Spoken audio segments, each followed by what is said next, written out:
boa noite. Está no ar o Jornal BKM, trazendo notícias exclusivas da semana para vocês. Eu sou o Helder Kelvis e fique agora com as seguintes notícias. Fugitivos de Mossoró construíram um buraco para escapar de drones que identificam calor humano. Um atirador de elite da Polícia Militar atirou na mão de um homem que estava fazendo a própria filha de refém em uma farmácia. Parque, área de inovação e habitação social. Veja como o trem Intercidades deve impactar a área de 270 mil metros quadrados em Campinas. Já no mundo dos esportes com Messias Fernandes, com proposta de empréstimo e colchão para a Receita, Corinthians e Santos avaliam saída da Libra. Golfista amador ganha torneio, mas não recebe prêmio de 7 milhões. Jogador rejeita contrato de 2,5 bilhões por ser muito baixo. Saiba quais serão as previsões climáticas no Radar do Tempo com Johnny Pinho. Com Manuela Fidalgo no Hora Rural, você vai saber sobre preço da arroba do boi gordo no Brasil, seguem pressionados. Ibama bane inseticida sem apresentar razões técnicas, diz AproSoja Brasil. Expedição busca peixe elétrico e novas descobertas sobre espécies amazônicas. E no mundo dos entretenimentos, quem nasce no dia 29 de fevereiro faz aniversário de quanto em quanto tempo? Ácido sulfúrico, composto químico. A famosa Itália. Você sabe qual é a comida mais famosa? Benefícios do abacate. E falando de propriedades, babosa, mais conhecida como aloe vera. E também curiosidades sobre os suricatos. Fique agora com o Jornal BKM.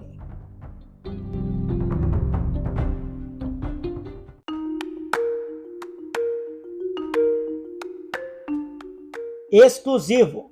Fugitivos de Mossoró construíram um buraco para escapar de drones que identificam calor humano. Além das redes para dormir, agentes encontraram ainda embalagens de comida, um facão e uma lona na casa, onde, segundo a polícia, fugitivos da Penitenciária Federal de Mossoró ficaram, na zona rural de Baraúna. Segundo autoridades, Rogério e Deibson Nascimento são integrantes do Comando Vermelho.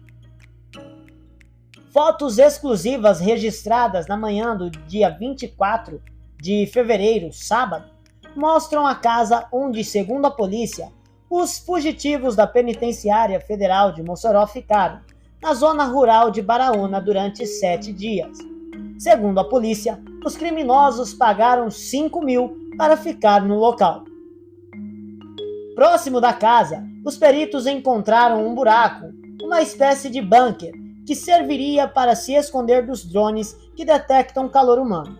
Além das redes para dormir, os agentes encontraram ainda embalagens de comida, um facão e uma lona. No momento, as buscas pelos fugitivos se concentram em torno da cidade de Baraúna, a cerca de 22 quilômetros do Presídio Federal de Mossoró.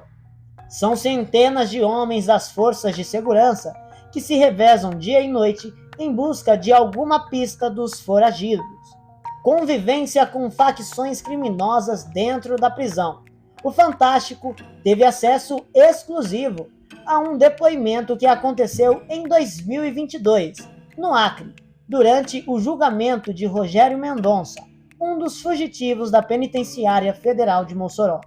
Foi condenado a 32 anos de prisão por mandar matar um adolescente de 16 anos, mesmo estando dentro da cadeia. Durante o depoimento, ele confirma que convivia com as facções criminosas. O comparsa de Rogério na fuga da Penitenciária Federal de Mossoró, Deibson Nascimento, também fala em outro vídeo exclusivo, no qual confirma ao juiz seu tempo de pena de 81 anos. O policial pergunta: tem alguma coisa para falar em sua defesa? Deibson responde: não, senhor. Em 2023, Davidson respondia por mais um processo de sua longa ficha criminal. Agentes encontraram drogas com ele dentro do presídio de segurança máxima Antônio Amaro Alves, em Rio Branco. O depoimento aconteceu uma semana antes da rebelião que deixou 5 mortos, dentre eles 3 decapitados. A participação de Davidson e Rogério na rebelião levou à transferência dos dois para a Penitenciária Federal de Mossoró. Em outro depoimento, do dia 23 de novembro de 2021, Davidson preferiu não responder quando perguntado se era integrante de facção criminosa. O juiz perguntou: "O senhor integra ou integrou o Comando Vermelho? Esse fato é verdadeiro?" Davidson respondeu: "Isso aí eu vou ficar no direito de permanecer calado."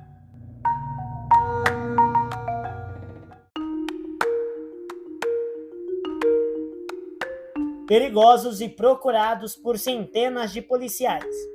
Na semana passada, a equipe do Fantástico entrou na Penitenciária de Segurança Máxima de Mossoró e mostrou como os detentos Rogério Mendonça e Davidson Nascimento conseguiram fugir. Segundo as autoridades, os 2 fugitivos da Penitenciária Federal de Mossoró são integrantes do Comando Vermelho, mesma facção do traficante Fernandinho Beiramar, que também cumpre pena em Mossoró.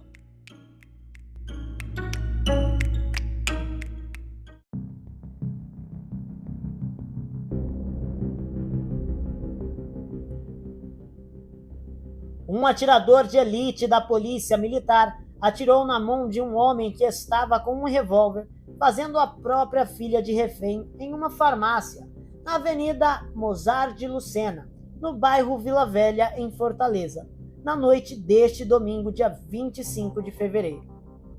A criança, de apenas 2 anos de idade, foi resgatada sem ferimentos. Antes de ameaçar a criança, o suspeito já havia atirado na cabeça da companheira, mãe da garota, que foi socorrida pelo Serviço de Atendimento Móvel de Urgência, SAMU, em estado grave. Após ser baleado, ele foi atendido sob escolta policial e preso. Testemunhas relatam que a ocorrência começou por volta das 18 horas da noite, quando o casal começou a discutir na residência, que fica próximo ao estabelecimento. Durante a briga, a mulher saiu correndo com a filha, mas foi interceptada pelo companheiro, que retirou a criança dos braços da mãe e atirou 3 vezes em direção à mulher, atingida na cabeça. Em seguida, o homem entrou com o bebê na farmácia e passou a ameaçar a garota. A polícia militar foi acionada e agentes do Batalhão de Operações Policiais Especiais, BOP, passaram a negociar para que o suspeito entregasse a criança. Durante a negociação, um atirador de elite conseguiu atingir a mão do suspeito, que se entregou e a menina foi resgatada em segurança. Conforme a PM, o suspeito foi socorrido para um hospital e em seguida encaminhado para uma delegacia, onde o procedimento foi registrado.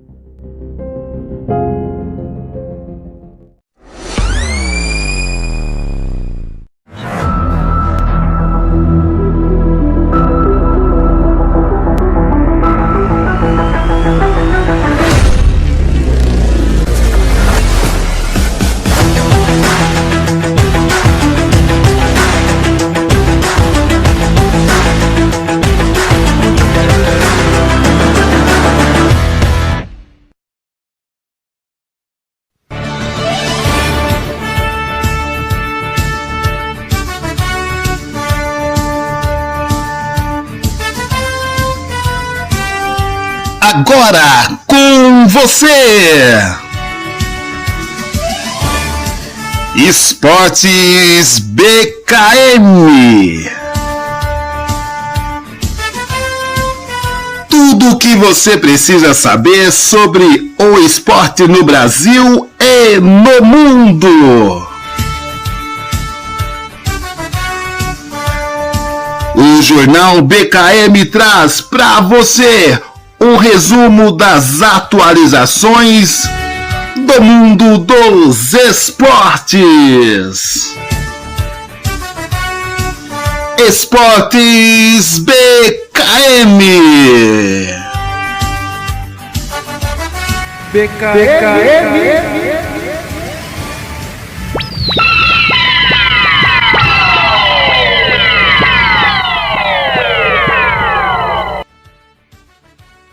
Então vamos lá. Com proposta de empréstimo e colchão para a Receita, Corinthians e Santos avaliam saída da Libra.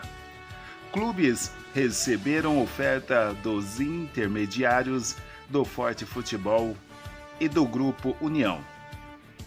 Caso aceitem, Libra terá a proposta da Globo reduzida em quase 300 milhões de reais. Entenda, bastidores e números. Ainda que tenham concordado inicialmente em negociar com a Globo pelos direitos de transmissão do Campeonato Brasileiro entre 2025 e 2029, Corinthians e Santos avaliam a saída da Libra e a adesão ao condomínio composto por Forte Futebol e Clube União. Dirigentes de ambos os clubes foram procurados por executivos da empresa Live Mod, que assessora o Forte Futebol em questões ligadas à liga. A eles foi dito para que não assinassem o contrato definitivo com a Globo sem ouvir o que o outro lado tinha a oferecer. As reuniões aconteceram na semana passada, individualmente e com participação do Corinthians e Santos ao mesmo tempo. Também atua na aproximação Reinaldo Carneiro Bastos, presidente da Federação Paulista de Futebol, que tem a Live Mod como parceria comercial. A diretoria de Augusto Melo, recém-empossada presidente do Corinthians, foi a primeira a negociar. Como já não tem a proposta feita pela Globo, os corintianos disseram aos representantes do Forte Futebol que precisavam ter garantia de receita mínima para trocar de lado. A proposta formulada não inclui uma garantia convencional, mas um mecanismo que os criadores chamam de colchão. Na garantia mínima, o Corinthians teria direito a determinada quantia da verba oriunda da televisão. Logo, se o valor arrecadado por todos os times ficassem abaixo do pretendido, o clube teria a parte dele garantida e teria dinheiro dos adversários. Na disputa entre blocos, que se arrasta há mais de um ano, o Forte Futebol se opôs radicalmente à garantia mínima nesses termos, em particular em benefício do Flamengo. Já no conceito do colchão, a XP Investimento promete fazer um empréstimo de 100 milhões para o Corinthians e 65 milhões para o Santos. Um contrato de mútuo como qualquer outro. A diferença é que ambos os clubes teriam valores mínimos pré-determinados para receitas obtidas com a transmissão. Caso o Corinthians fique em 10º lugar no Brasileirão de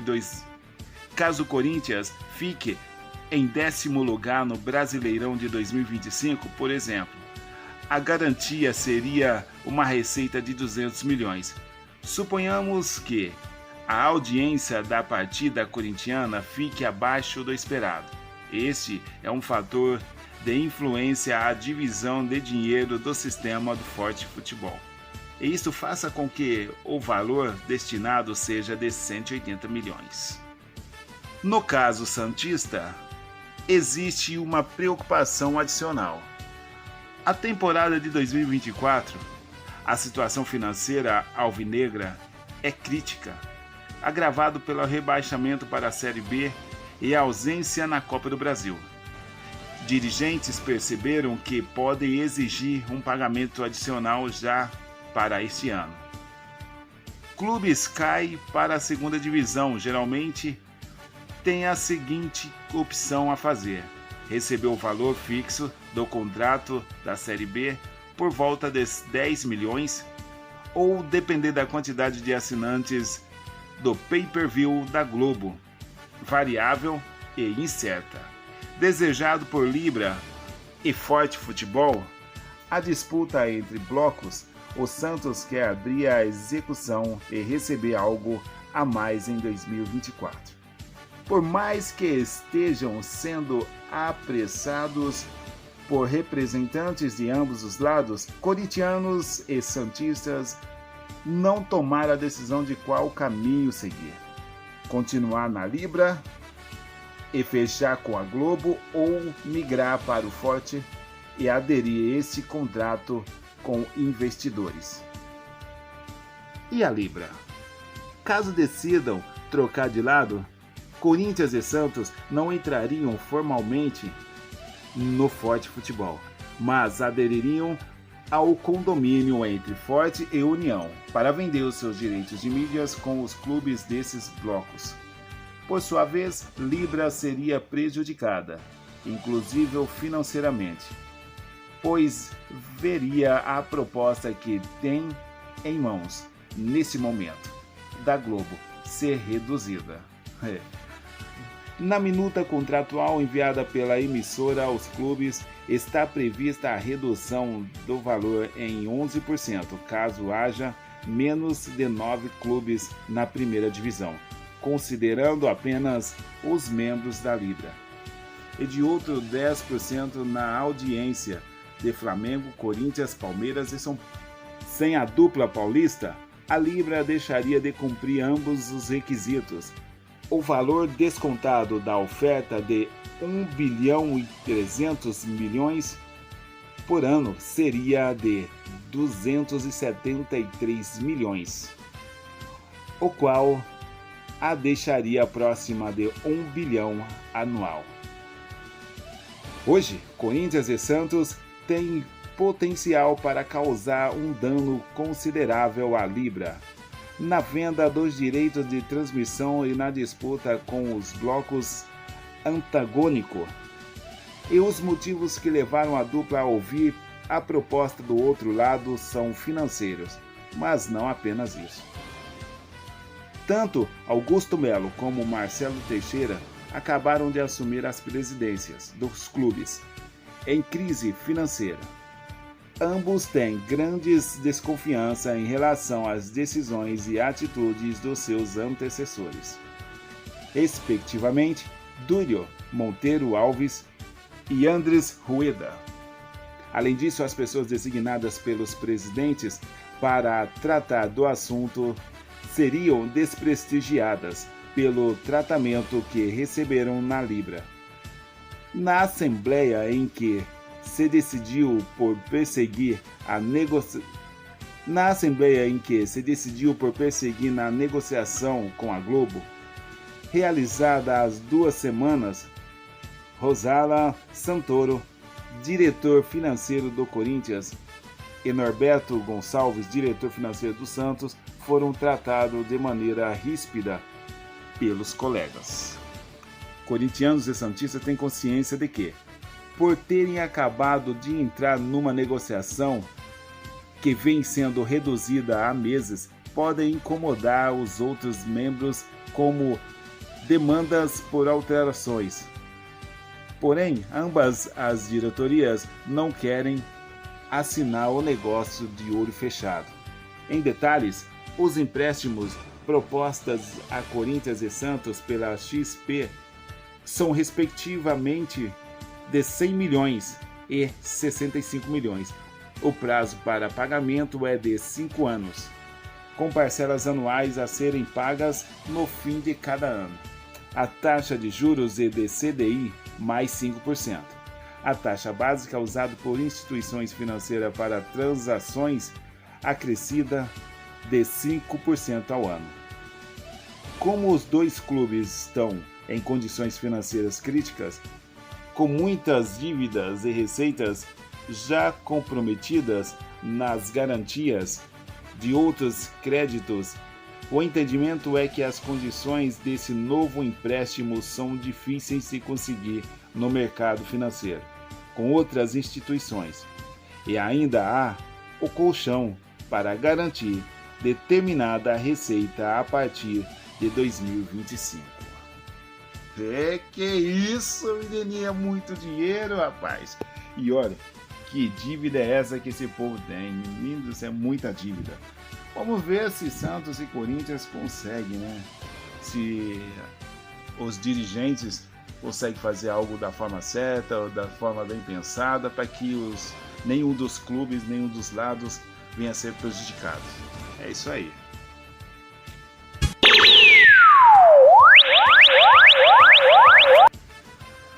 E vamos continuando. Golfista amador ganha torneio, mas não recebe prêmio de 7 milhões. Nick Dunlap ganhou o evento do PGA Tour, principal circuito do mundo, mas foi obrigado a abrir mão da premiação, que ficou com o segundo colocado. O golfista Nick Dunlap ganhou um dos torneios mais importantes do esporte, mas não levou para casa a premiação. Amador, ele conquistou o American Express, que faz parte do PGA Tour, principal circuito do planeta. Entretanto, por sua condição, não recebeu o valor de $1,5 milhão, cerca de 7 milhões de reais, destinado ao vencedor da competição. Como consequência, a premiação ficou com o segundo colocado, Christian Bezenderhut. Esta foi a primeira vez que um golfista amador ganha um evento do PGA Tour desde 1991. Conquistou o North Telecom Open. Na época, Mixon abriu mão de $180 mil, cerca de 890 mil reais. Não pude receber o cheque, mas foi um privilégio estar aqui e receber o apoio do público. É algo único poder demonstrar que o golfe amador também é bom, disse Dunlap. Como consequência, a premiação ficou com o segundo colocado, Christian Bezenderhut. Esta foi a primeira vez que um golfista amador ganha um evento do PGA Tour de 1990. Dunlap, de 20 anos, está no segundo ano da Universidade de Alabama e conquistou o US Amateur, principal torneio amador dos Estados Unidos, que já foi vencido 4 vezes por Tiger Woods. Apesar de não ter recebido a premiação, Dunlap ganhou outro afago. Com a vitória, ele poderá jogar qualquer torneio na PGA Tour até 2026, sem precisar deixar a universidade. Ele também garantiu a presença do torneio Master, com um dos 4 Grand Slam do golfe. É isso aí, rapaz. Se perde de um lado, mas ganha no outro. A vida é assim, dessa forma.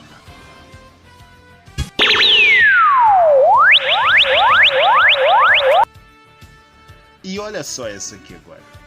Jogador rejeita contrato de 2,5 bilhões por ser muito baixo. O jogador de beisebol Juan Soto, de 23 anos, rejeitou a renovação do acordo com o Washington Nationals. Em resposta, o time o colocou à venda. O jogador de beisebol Juan Soto, 23 anos, rejeitou o contrato de $440 milhões, cerca de 2,5 bilhões de reais, por ser baixo demais. Abre aspas. Não, obrigado, não é suficiente. Fecha aspas. Declarou Soto quando recebeu a proposta de Washington Nationals, time que acolheu quando tinha 16 anos e que lhe propôs uma generosa renovação do contrato com a duração de 15 anos. Soto iria receber $29,33 milhões por temporada até 2037. Essa foi a terceira proposta que o time enviou para Soto e faria dele o jogador mais bem pago da história do beisebol. Entretanto, não foi o suficiente para renová-lo. Por que recusar um contrato de 2,5 bilhões de reais? Recusar um contrato desse peso parece incrível, mas por trás desse, abre aspas, não, fecha aspas, existe um raciocínio preciso. Soto, nascido em Santo Domingo em 1998, é uma das estrelas do MLB, Major League Baseball, a liga profissional de beisebol dos Estados Unidos. O salário de 29,33 milhões de dólares sazonais no mundo do beisebol americano é alto, mas não tanto quanto parecia. Atualmente, outros 20 jogadores profissionais receberam um salário anual mais elevado, sem considerar a duração do contrato. Além disso, ao assinar a renovação, Soto teria a ser trancado em uma espécie de, abre aspas, gaiola de ouro, fecha aspas. Ao se comprometer até os 38 anos, não teria como aumentar seus rendimentos se melhorasse ainda mais suas prestações esportivas. Na NBA, a liga profissional de basquete, não menos rica e seguida que a MLB, o jogador Steph Curry ganha quase 50 milhões de dólares por temporada e, assim como ele, pelo menos 4 a 5 outros jogadores. Salários astronômicos que continuam subindo ao longo do tempo. E essa lógica vale tanto para o basquete quanto para o beisebol. A resposta de Washington National, abre aspas, jogador à venda, fecha aspas. No momento, Soto tem um contrato até 2024 com o Washington National, ganhando 17,1 milhões de dólares por temporada. O diretor-geral de Washington Nationals, Mike Rizzo, que em junho tinha declarado que queria construir uma equipe vencedora, agora dispensou o jogador. Soto está sendo seguido por outros times americanos, como o St. Louis Cardinals, Los Angeles Dodgers, New York Yankees, São Francisco Giants e Seattle Mariners. O jogador vai agora escolher onde continuar sua carreira junto com o seu poderoso agente Scott Boras. Rapaz, que é isso, menininho? Isso é que eu falo, que eu chamo de audácia, né? Recusar um valor astronômico desse anual, você tá doido, moço. É pra quem pode mesmo, né? Não é só pra quem quer, não adianta. Esses caras sabem o que fazer. Eu, no caso, não sei se eu recusaria não, mas não tô no lugar dele, né? Muito bem, esses foram o resumo do mundo dos esportes pra você.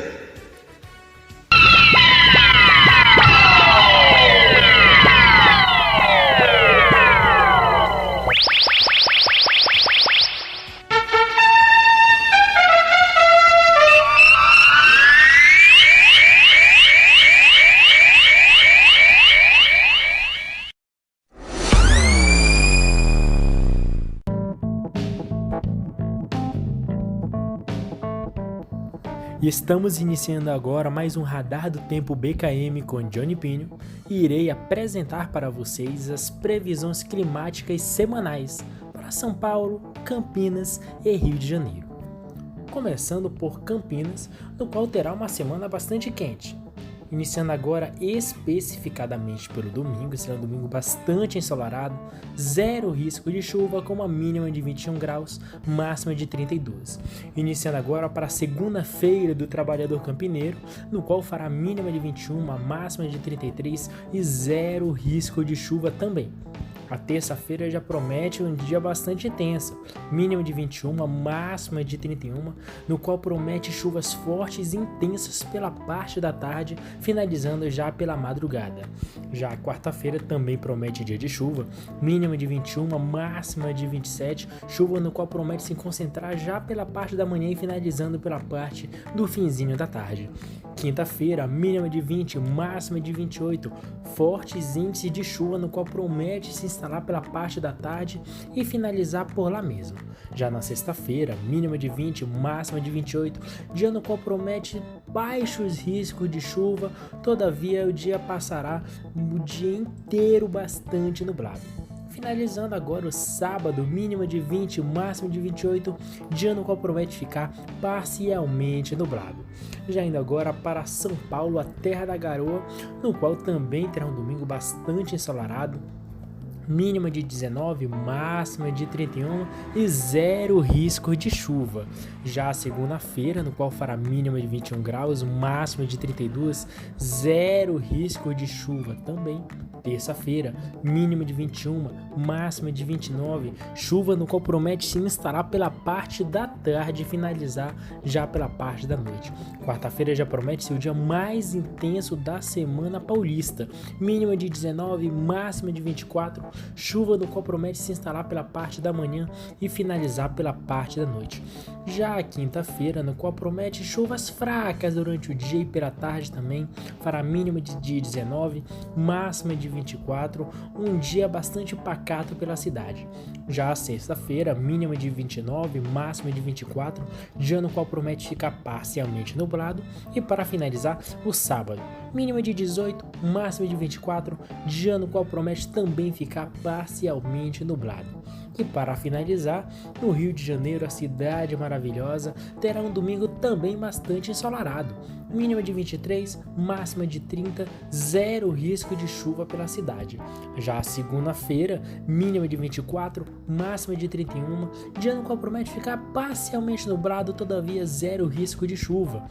Já a terça-feira promete chuvas fracas pela cidade, mínima de 25, máxima de 31.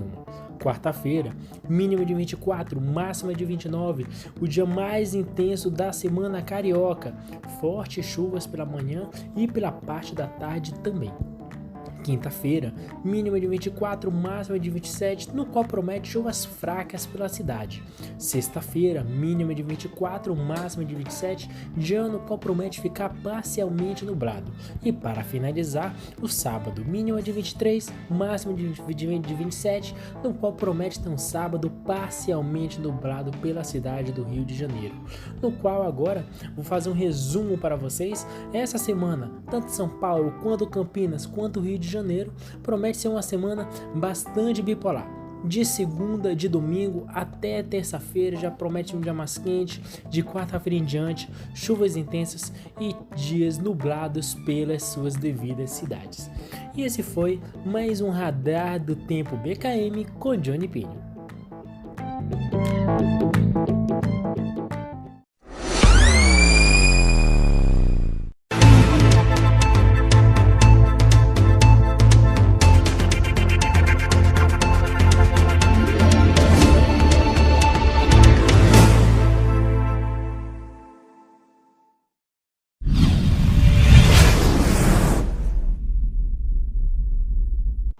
Hora Rural, mercado. Preços da arroba do boi gordo no Brasil seguem pressionados. O analista Fernando Iglesias ressalta que o mercado atacadista apresentou preços estáveis.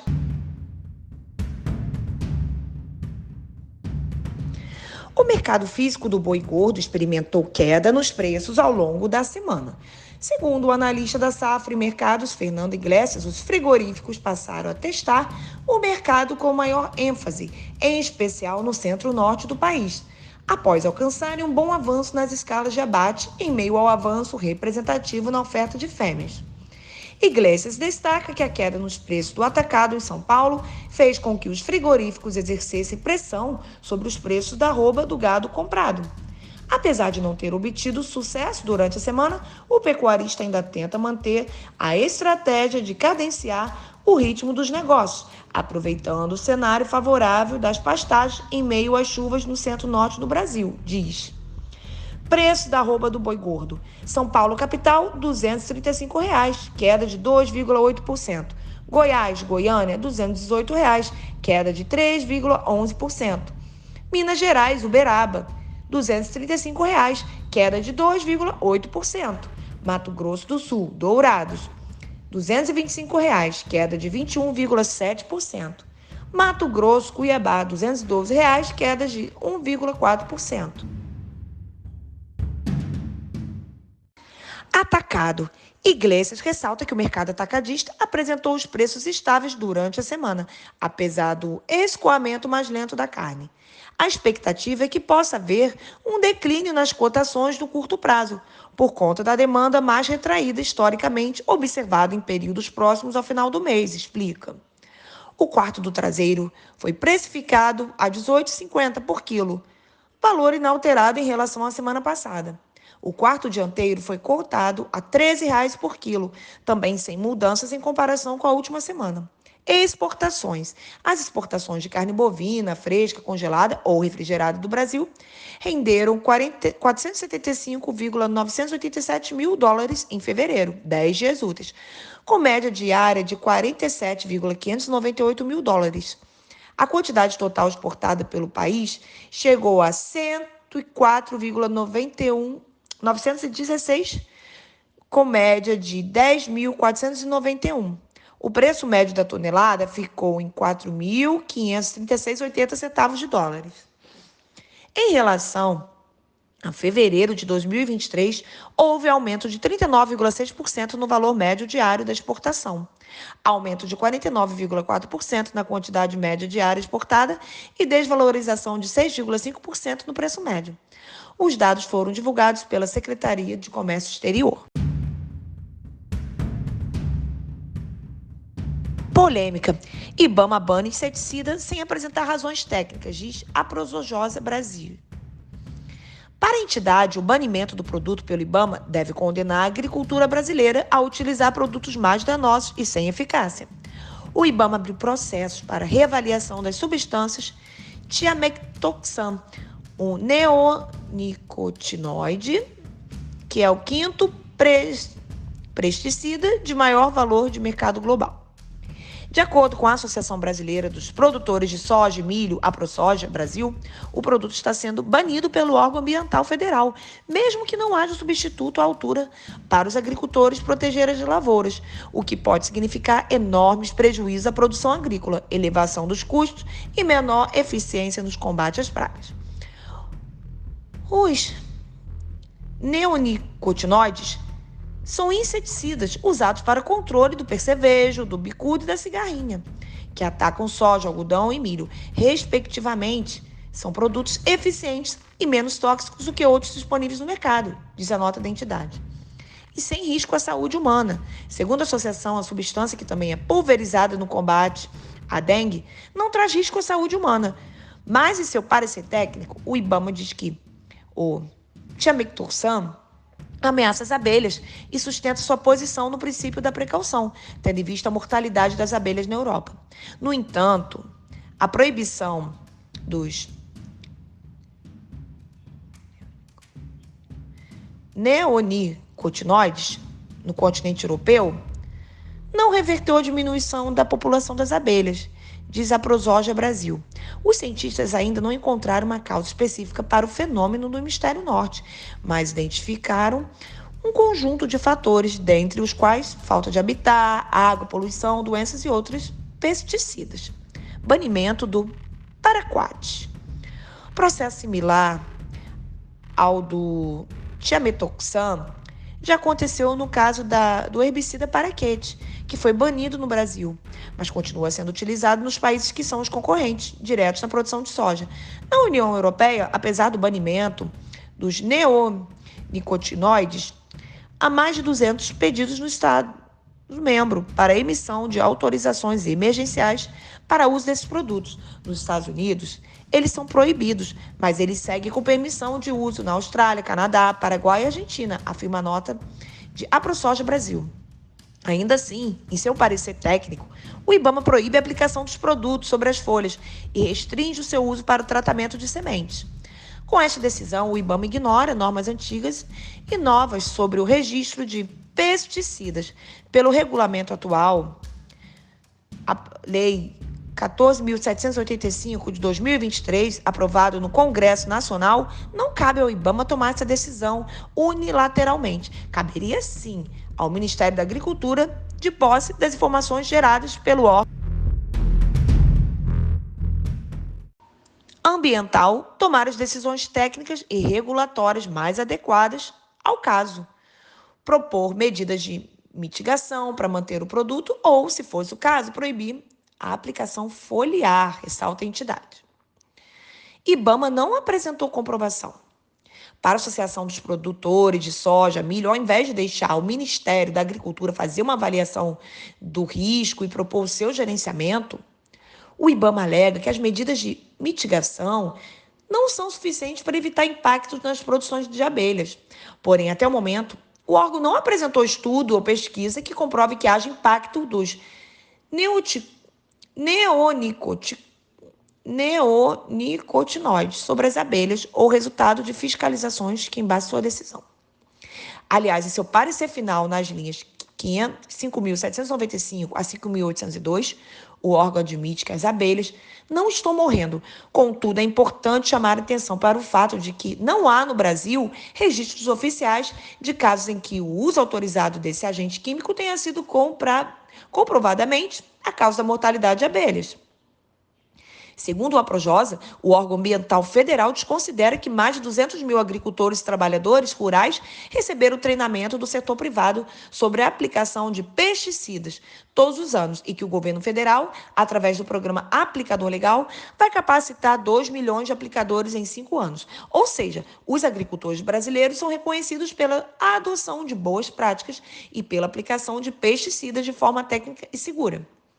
Para a entidade, se o tiametoxam for banido definitivamente, os produtos, subprodutos, são inseticidas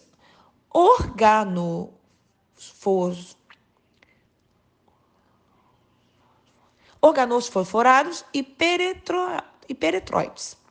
Porém, essas substâncias não atuam de forma seletiva e podem reduzir a população de insetos benéficos às lavouras e diminuir a eficácia dos mecanismos de controle natural das pragas, levando ao uso ainda mais intensivo de defensivos. O posicionamento da AproJosa Brasil afirma que a decisão do IBAMA vai contra o melhor interesse ambiental do país, já que ao retirar os neonicotinoides, hoje usados também para combater o mosquito da dengue, condenarão a agricultura brasileira a usar produtos mais tóxicos para seres humanos e para as abelhas e de menor eficiência agronômica, obrigando-os ao uso de doses maiores e de mais de um produto.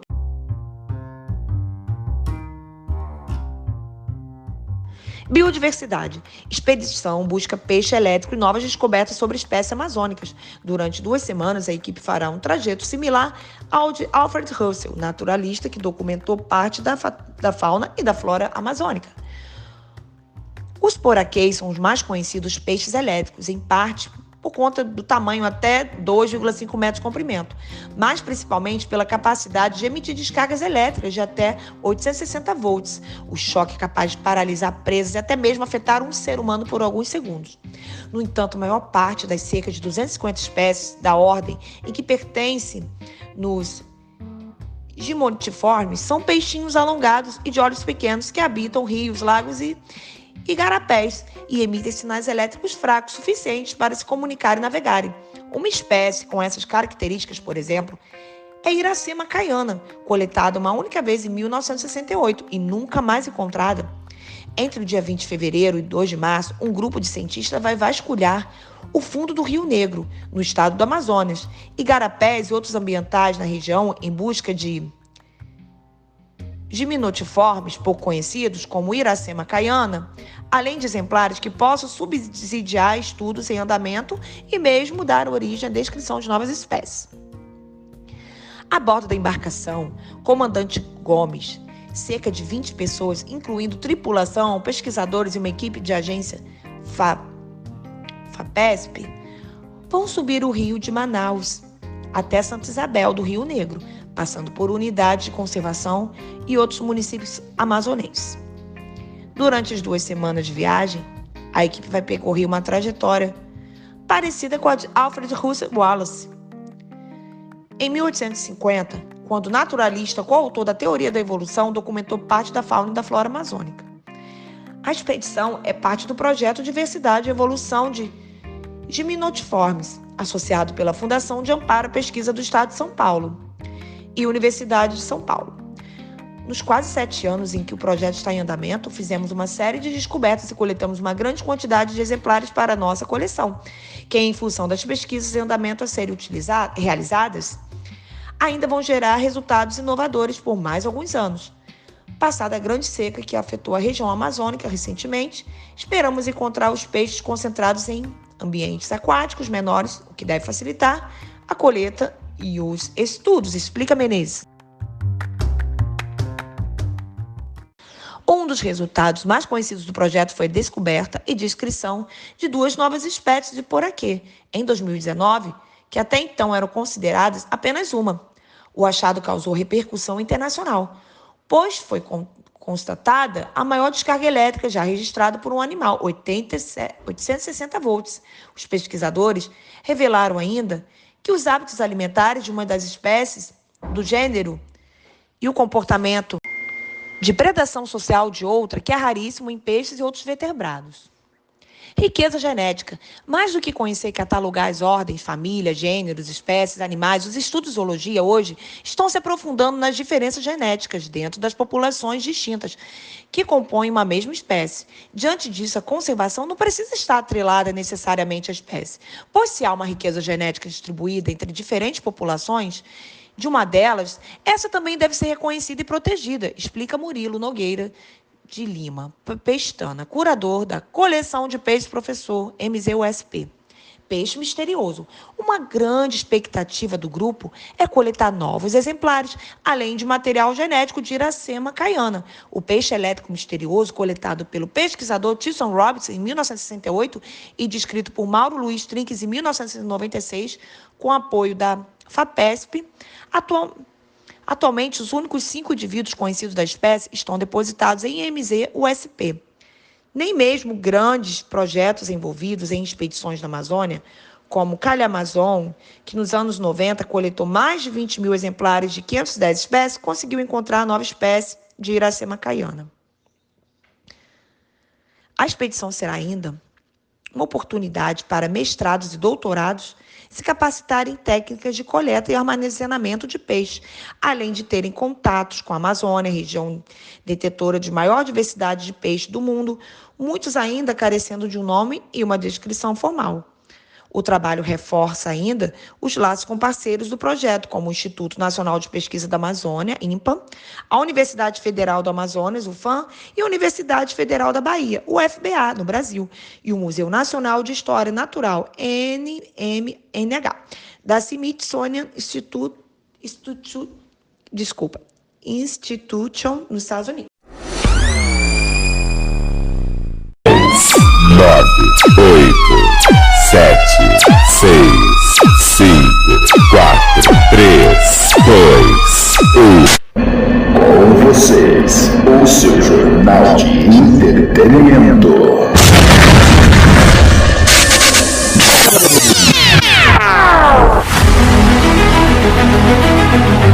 Diretamente do Estúdio BKM. Começa agora mais um Jornal BKM, com mais uma edição do entretenimento no Brasil e no mundo.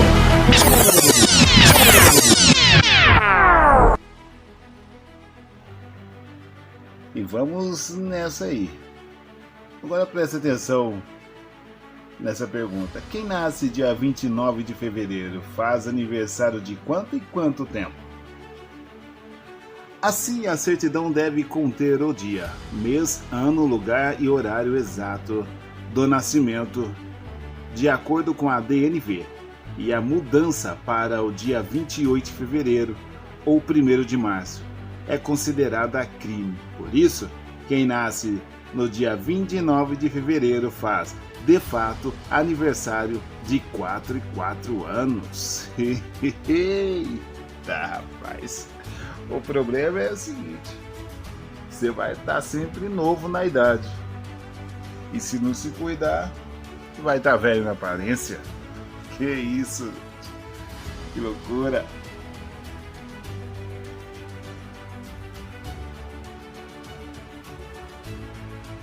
E vocês sabiam o que é ácido sulfúrico? Composto químico.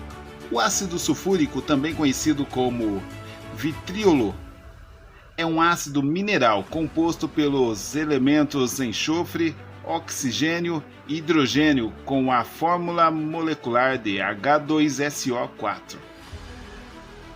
É um líquido viscoso, incolor, inodor e solúvel em água, produzindo uma reação altamente exotérmica. Outra curiosidade sobre esta forma H2SO4, a exposição humana e efeitos na saúde. A ingestão de soluções comerciais de ácido sulfúrico provocam lesões graves no trato digestivo e podem levar à morte. O contato direto com as soluções podem produzir lesões na pele, como queimaduras profundas devido ao poder corrosivo e desidratante do composto.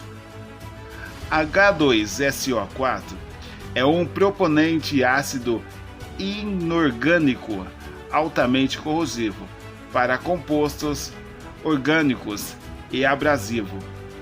Para a maioria dos metais, é usado na fabricação de fertilizantes, baterias, explosivos e na síntese química de medicamentos, entre muitos outros usos. Vocês sabiam disso? Vocês conheciam isso? E não é bom facilitar com essa química, não.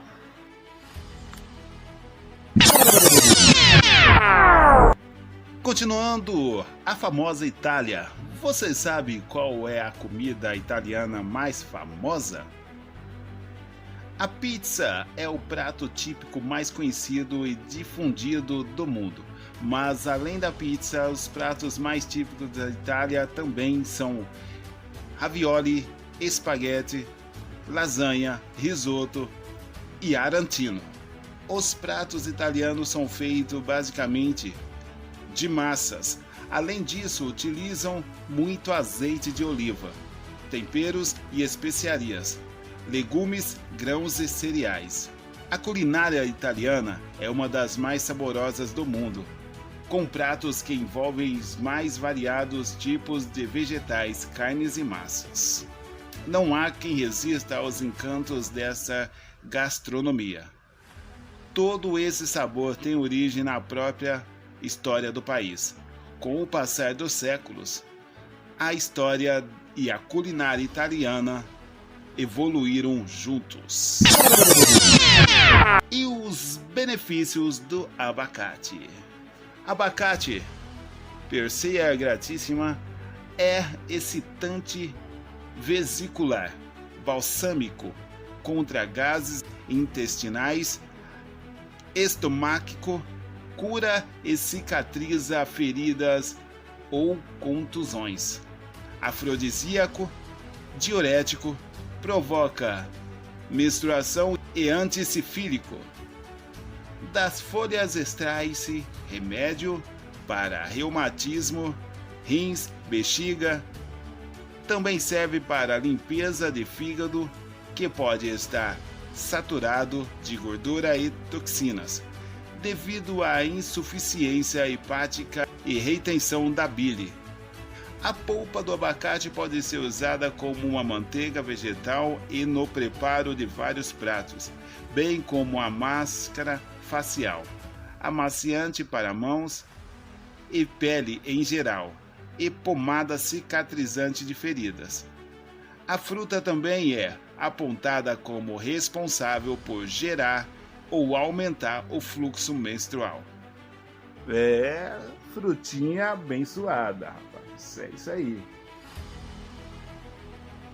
É isso aí, vamos consumir mais abacate.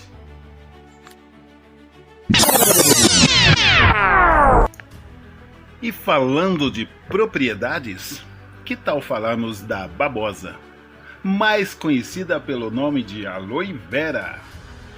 Estabiliza a glicemia sanguínea em diabéticos, reduz processos inflamatórios, equilibra o colesterol e triglicérides, úlceras, síndrome do intestino irritável, doença de Crohn e doenças celíacas.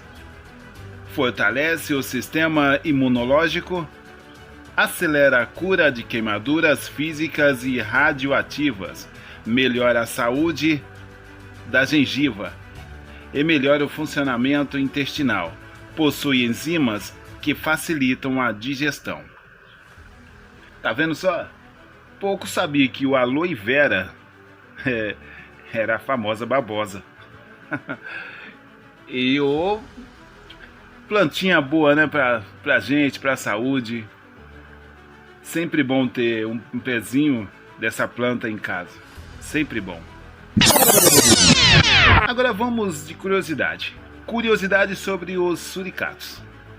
Trata-se de animais monogâmicos que vivem em grupos, dentro dos quais existe um casal dominante que reproduz, enquanto o restante ajuda a criar a prole. O tempo de gestação do suricato é de 60 a 70 dias. Os filhotes nascem com olhos e ouvidos fechados e pesam entre 25 a 36 gramas. Entretanto, crescem rapidamente. Essa espécie é essencialmente insectívora. Alimenta-se de vários tipos de larvas. Também ingerem milípedes, aranhas, escorpiões, pequenos vertebrados, répteis, anfíbios e aves, ovos e matéria vegetal, principalmente bagas. É isso aí. Bichinhos arisco, né? O suricato é o Timão, do Timão e Pumba. É isso aí, gente. E essas foram mais uma notícia do seu entretenimento pra você.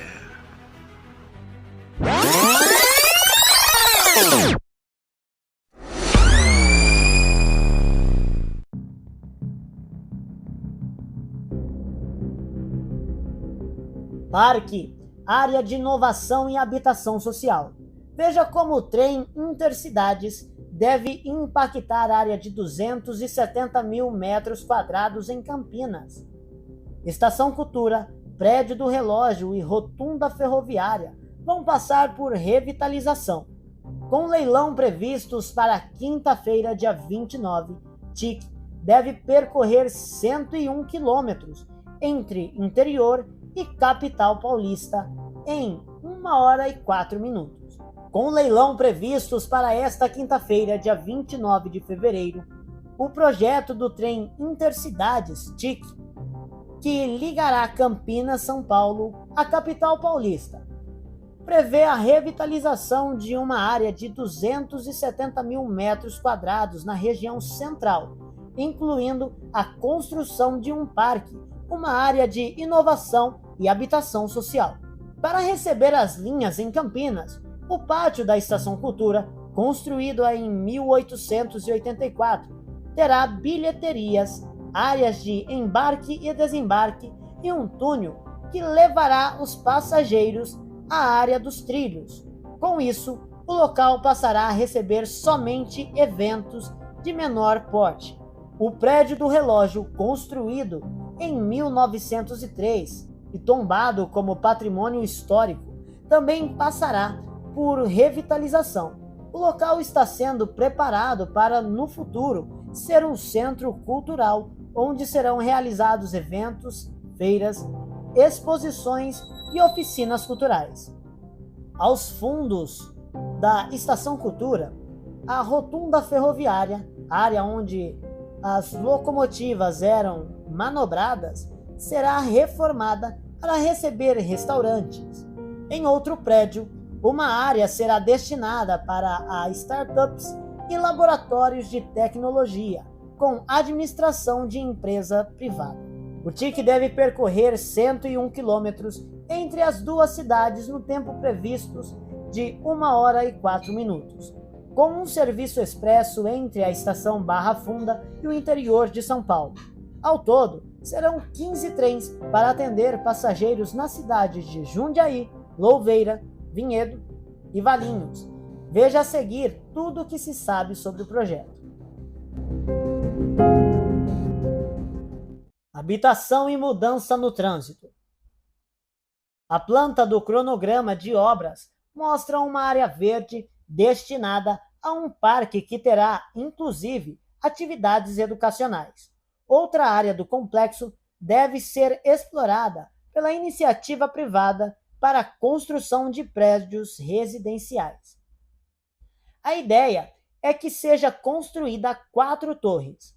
Uma dessas torres será de interesse social, então é para atender Minha Casa Minha Vida. E as outras 3 torres, vamos ver qual vai ser essa vocação. A empresa que for construir isso através de um chamamento público, vai decidir qual é o melhor produto para essa área. Detalha o secretário de Planejamento e de Desenvolvimento Urbano, Marcelo Colucini. Colucini destaca que a Estação Cultura tem 46 bens tombados e todo o processo de mudança no local envolve recursos públicos e privados. A gente tem um vazio urbano aqui, uma área que não é aproveitada.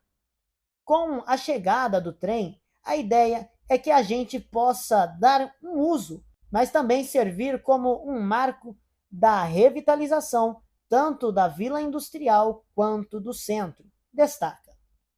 As mudanças para a chegada do trem também envolvem alterações viárias em frente à Estação Cultura. Já essas linhas utilizadas serão aquelas que já existem e são utilizadas pelos transportes de cargas. Qual é o investimento previsto? O edital prevê aporte de 13,5 bilhões para a infraestrutura, incluindo a construção e a modernizações. O primeiro valor previsto para o projeto foi de 7,5 bilhões. Depois, no ano passado, a quantia foi alterada para 10,2 bilhões e, por último, para 12,8 bilhões. Qual o prazo de concessão? A concessão será de 30 anos a partir do início da operação comercial. Quais as ligações previstas? Serviço expresso, trem intercidades, São Paulo a Campinas, com parada em Jundiaí. Serviço linha 7 inicial e o serviço linha 7 Rubi conectam a estação Barra Funda, em São Paulo, a Jundiaí, e atendem as cidades de Franco da Rocha, Francisco Morato, Campo Limpo Paulista e Várzea Paulista. Serviço TIM, trem intermetropolitano, vai de Jundiaí a Campinas e atendem também Louveira, Vinhedo e Valinhos. Quanto tempo vai demorar a viagem? O trem Intercidades, serviço expresso, deve percorrer os 101 quilômetros entre São Paulo e Campinas, no tempo previsto de 1 hora e 4 minutos.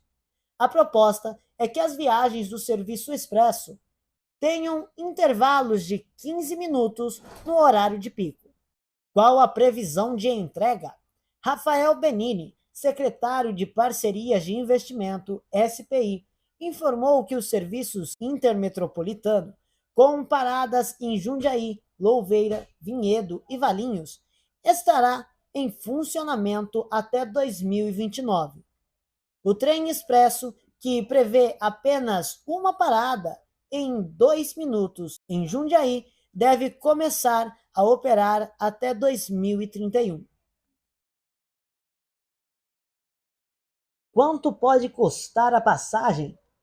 O valor estimado da tarifa do serviço expresso, definido a partir de pesquisas sobre potencial e demanda, é de R$ 64.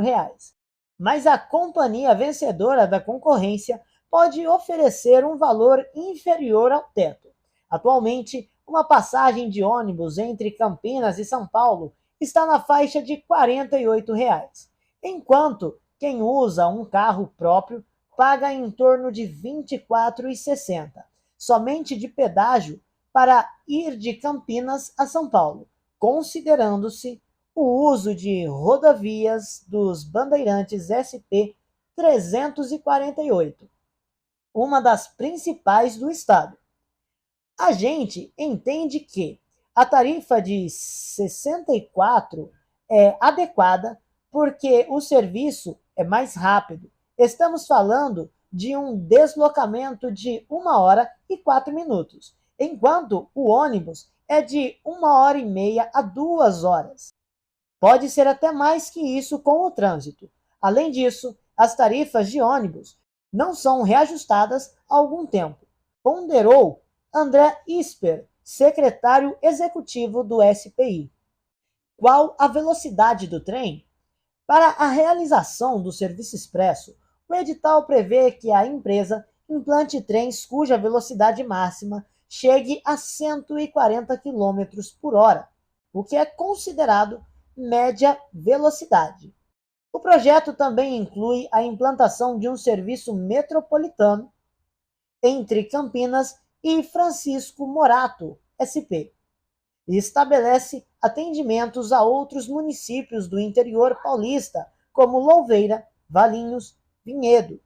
A extensão desta operação seria de 65,8 quilômetros, com 9 estações e velocidade comercial de 56 km por hora. A estimativa é que o tempo de viagem dure 55 minutos. Quantos passageiros serão transportados?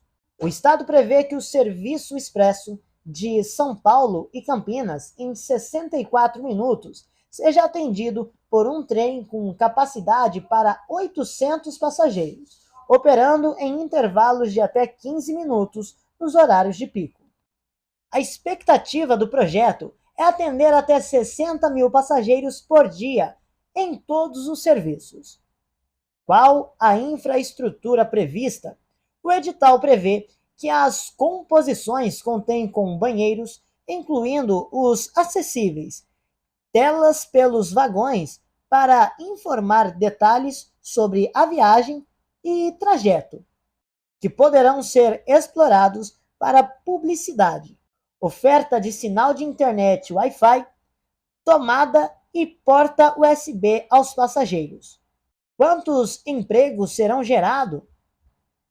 A projeção é que o empreendimento gere 10,5 mil empregos diretos, indiretos e induzidos.